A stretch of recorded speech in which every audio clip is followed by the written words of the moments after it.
Hello viewers, আবারও হাজির হয়ে গেলাম আপনাদের মাঝে নতুন আরেকটি রেসিপি নিয়ে, খাসির পায়া রান্না।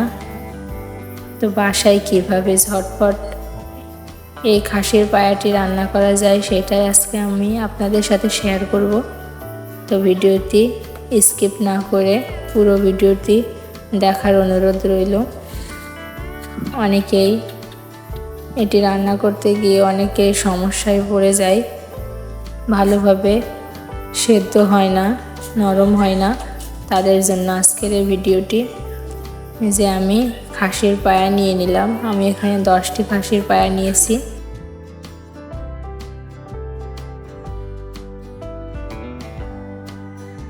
খাসির পায়াগুলো আমি কেটে নেব।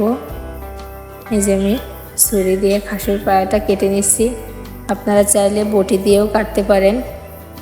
আমি পায়াগুলো 2 টুকরো করে নিয়েছি, আপনারা চাইলে আরও ছোট করে নিতে পারেন।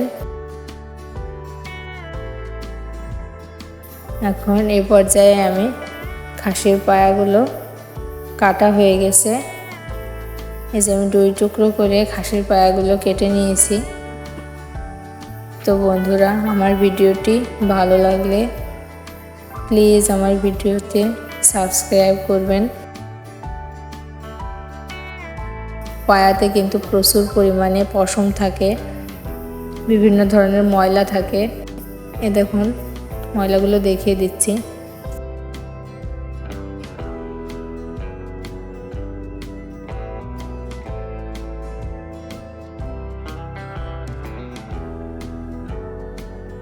পায়াগুলো আমি গরম পানি দিয়ে ধুয়ে নিব। অবশ্যই স্টিলের বোল ব্যবহার করবেন, না হলে প্লাস্টিক বা অন্য যে কোনো বোল ব্যবহার করলে সেটা নষ্ট হয়ে যেতে পারে। যেহেতু আমি গরম পানি দিয়ে ধুয়ে নিব, যে আমি আগে থেকে গরম পানি করে নিয়েছি। এখন পায়াগুলো ধুয়ে নেব। আবার কেউ কিন্তু এই গরম পানির ভিতর হাত দিয়ে বসবেন না, তাহলে হাতটা পুড়ে যেতে পারে। খুন্তি কিংবা চামচ দিয়ে এভাবে নেড়েচেড়ে কয়েক মিনিট রেখে দেবেন। এখন আমি ঠান্ডা পানি দিয়ে খুব ভালোভাবে ডলে ডলে কিন্তু পায়াগুলো পরিষ্কার করে নিয়েছি। এই যে আমার পায়াটা কিন্তু সম্পূর্ণভাবে পরিষ্কার হয়ে গেছে।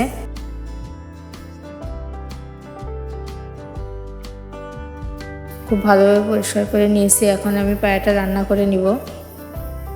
আমি প্রেসার কুকারে পায়াগুলো রান্না করব।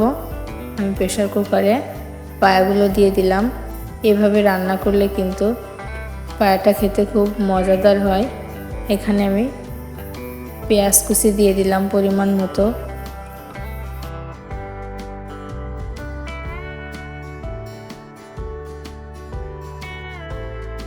দিয়ে দিলাম জিরা বাটা।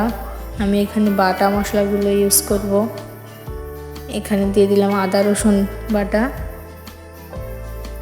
যে আমি আগে থেকে আদা রসুন জিরা এগুলো বেটে রেখেছি, আমি সেইগুলো ইউজ করব রান্নায়। এখানে ধনিয়ার গুঁড়াটা দিয়ে দিলাম।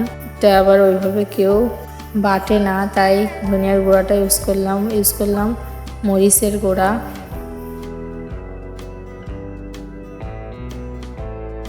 এখানে দিয়ে দিলাম স্বাদ মতো লবণ।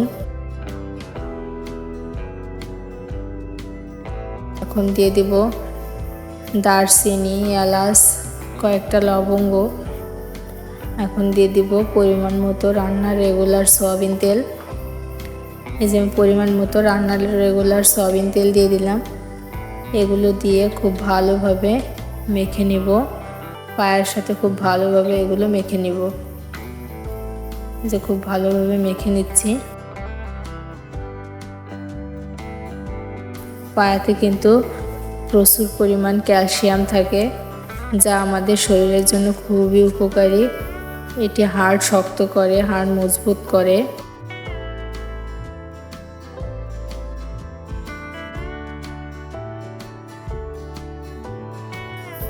এই যে পায়াটা আমাদের মিক্সড করা হয়ে গেছে।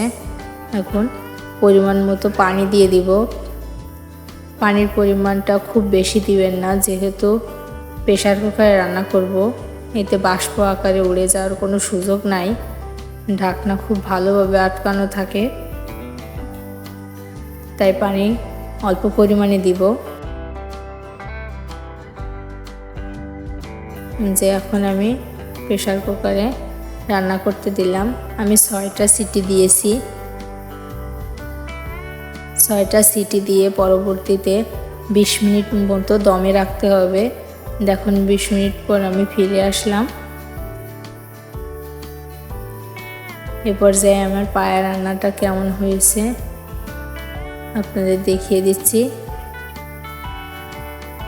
এই যে একটু ঝোল বেশি হয়ে গেছে, এখন আমি সম্বুরা দিয়ে দেব, তখন ঝোলটা ঘন করে নিব। এভাবে পায়া রান্না করে আপনারা কিন্তু ভাতের সাথে, রুটির সাথে খুব মজা করে খেতে পারেন। এখন আমি সম্বুরা দিয়ে দেব। এই যে তেল দিয়ে দিলাম পরিমাণ মতো, তো দিয়ে দিলাম পেঁয়াজ রসুন কুচি। এগুলো ব্রাউন কালার করে ভাজতে হবে। এই যে আমি একটু নেড়ে চেড়ে দিচ্ছি যেন পোড়া না লেগে যায়। ব্রাউন কালার করে ভেজে নিয়েছি। এই যে আমি পায়াগুলো দিয়ে দিচ্ছি। এই সমস্ত পায়াগুলো দিয়ে দিলাম। এখন আমি ঝোলটা ঘন করে নিব। দেখছেন অনেক ঝোল। এই ঝোলটা কিন্তু আমি ঘন করে নিব। যেহেতু ছাগলের পায়া, সেহেতু বারবার যতবার আপনি জাল করবেন ততবার ঘনত্ব বাড়বে, আঠালো হবে। এজন্য ঝোলটা আমার বেশি রাখা। এই যে আপনারা চাইলে ঝোল বাড়িয়ে কমিয়ে নিতে পারেন। কেউ পাতলা খেতে পছন্দ করে, কেউ ঘন খেতে পছন্দ করে। এই যে এখন আমি সার্ভ করে দেখিয়ে দিচ্ছি পায়া রান্নাটা কেমন হয়েছে। সত্যি কিন্তু পায়া রান্নাটা অসাধারণ ছিল। আমার কাছে অনেক সুস্বাদু একটি খাবার। আপনাদের কার কার কাছে এই পায়াটা পছন্দ অবশ্যই কমেন্টে লিখবেন। আপনাদের পছন্দের কোনো ভিডিও থাকলে কমেন্ট করে জানাতে পারেন। আজ এ পর্যন্তই। আল্লাহ হাফেজ।